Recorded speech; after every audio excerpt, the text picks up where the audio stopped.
అంతే కదత్తయ్య, రాత్రి రాజీవ్కి కొట్టిన కరెంట్ షాక్ యాక్సిడెంటల్ గా జరిగింది కాదు. చనిపోవడానికి రాజీవే అది ప్లాన్ చేసుకున్నాడు.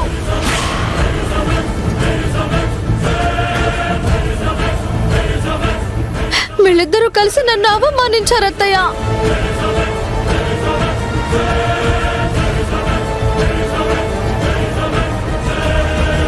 ఎరా రాజీవ్, శ్రావ్య చెప్పింది నిజమేనా? నిన్నేరా అడిగేది, మాట్లాడవేంటి? అవునమ్మా, నాకు శ్రావ్యతో పెళ్లి ఇష్టం లేదని నేనెంత చెప్పినా మీరు వినిపించుకోలేదు.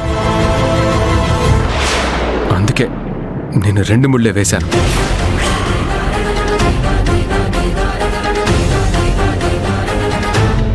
అయినా శ్రావ్యతో కాపురం చేయడం నాకు అస్సలు ఇష్టం లేదమ్మా. అందుకే చావాలనుకున్నాను. అంటే నా మాట అంటే విలువ లేదారా? నువ్వు శ్రావ్యనే కాదురా, నన్ను కూడా అవమానించావు. పాపం అది బతికేదే నీకోసం రా.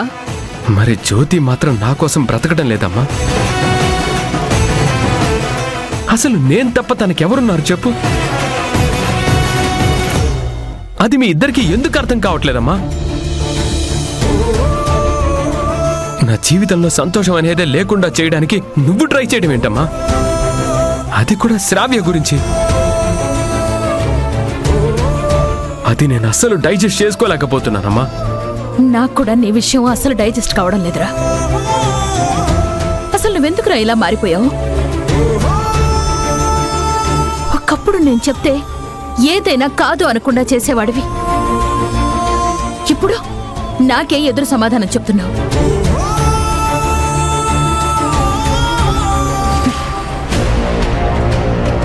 అసలు ఇదంతా దీనివల్లే. ఇదే నిన్ను దాని మాయలో పడేసుకొని ఆటలాడిస్తోంది. అసలు దీన్ని అమ్మా!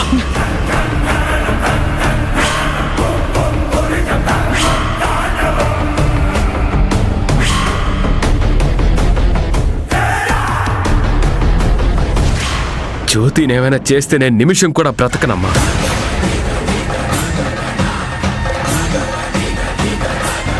ఇది బెదిరింపు కోసం చెప్తున్న మాట కాదు, ప్రమాణ పూర్తిగా చెప్తున్నాను. రాజీవ్, అలాంటి పని చేయొద్దురా. మరి జ్యోతిని ఏం చేయకండి.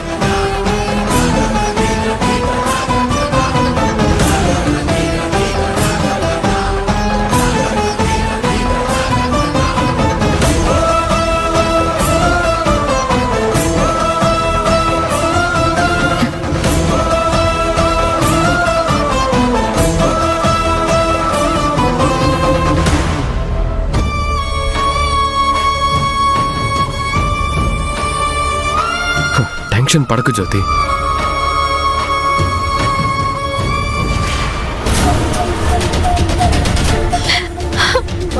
నన్ను మోసం చేశాడు రాజీవ్, నన్ను మళ్ళీ మోసం చేశాడు.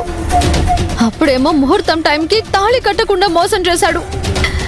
ఇప్పుడు 3 ముళ్ళు వేయకుండా 2 ముళ్ళే వేసి మోసం చేశాడు. ఆ జ్యోతి రాజీవ్ కలిసి నా జీవితాన్ని నాశనం చేసేశారు. అసలు నేను ఎందుకు బ్రతకాలి? ఎవరి కోసం బ్రతకాలి?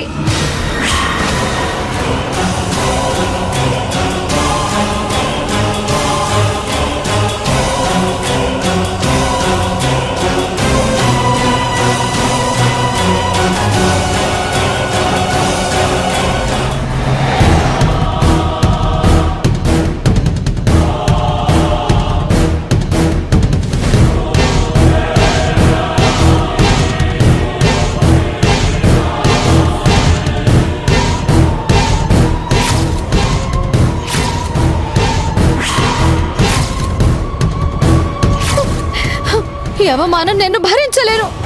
తలెత్తుకొని అస్సలు తిరగలేను. నేను చావడమే కరెక్ట్.